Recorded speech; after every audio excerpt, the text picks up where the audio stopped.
في الأفق صوت بوق وظهر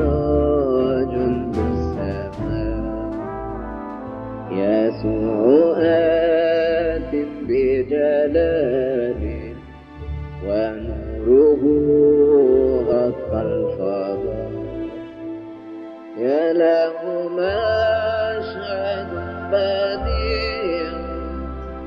به تكتحل العيون ما لم تره أي عين أعده